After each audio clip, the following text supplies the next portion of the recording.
शुभ सकाळ दर्शक बंधु आपण माने जानी खुशी हेबे ओडिशा वर्तमान गोटे क्षेत्र में बहुत आग को चली जाइछि।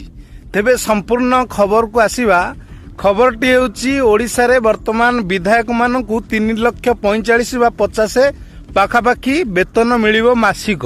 से माने रिटायरमेंट बा से माने तत्कालीन होइगला पर मध्य तांकु मध्य मिलिबो। तेबे यह निहाती रूप से सेमानक पई उत्साहजनक हो पारे, साधारण जनमानस रे गोटे प्रश्नवाची सृष्टि करुच्ची। प्रथम कथा तो होउछि ओडिशा एमिति गोटे राष्ट्र जो थारे बहुत समस्या रही एवं अनेक लोक आंदोलन करुछन्ती दरमा वृद्धि पई। से परिप्रेक्षी रे प्रथमे सेगुडी को दृष्टि न देई सरकार निजर जो परिप्रेक्षी रे थिबा लोक जहाँ को परवर्ती समय करा जाई पारिथांता किंतु वर्तमान करी कोन उदाहरण प्रस्तुत करुछन्ती। द्वितीय कथा रहउछि जो एमएलए विधायक बा कौनसी मंत्रिमंडल अधिकारी हुंतु ता पछरे गोटिए ही घटना रही राजनीति रे, से होउछि जनसेवा बा राष्ट्र सेवा। किंतु सेइटारे जदि आमे सेवा करिबा ता पई तो राष्ट्रर फंड अछि, अनेक व्यवस्था अछि, सेथुरु मध्य पाउचंती अर्थ, सेटा स्वाभाविक कथा। ता पर मध्य एक अर्थ को निर्धारित करा जाउछि। या बोध हुए तांको मनोबल को वृद्धि करुछि कि किछि लांच कौनसी भितरे से माने जड़ित न हुंतु, एटा सरकारी दृष्टिकोण रु हेई पारे किंतु वास्तव में ता होउ नाही।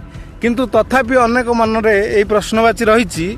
सरकार जदि तांकर संपूर्ण आवश्यकता को सरकारी फंड रु पूरा करुचंती दरमा सहित, तेबे सेमाने मध्य प्रमिस करिथिबा सेमानकर रिपोर्ट कार्ड मध्य जनता को दर्शाइबा दरकार।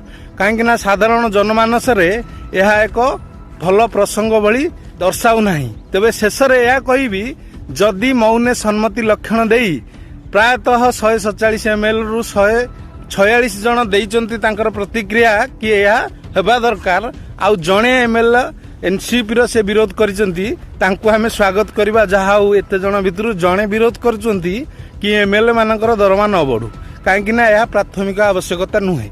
जदि जणे एमएलए हेछि कोठी ना कोठी से अर्थनैतिक क्षेत्र में सबल अछि, ता सह से एमएलए फंड विभिन्न व्यवस्था मध्य से जीवन यापन करि परिबो। परवर्ती समय रे तांको मध्य किछि ना किछि अर्थ तो मिलुछि निश्चय। तो तेबे संक्रांत रे कोन मतामत निहाती जणाइबे। निहाती यह एक रोचक प्रसंग राज्य एवं देश रे होई सारिछि।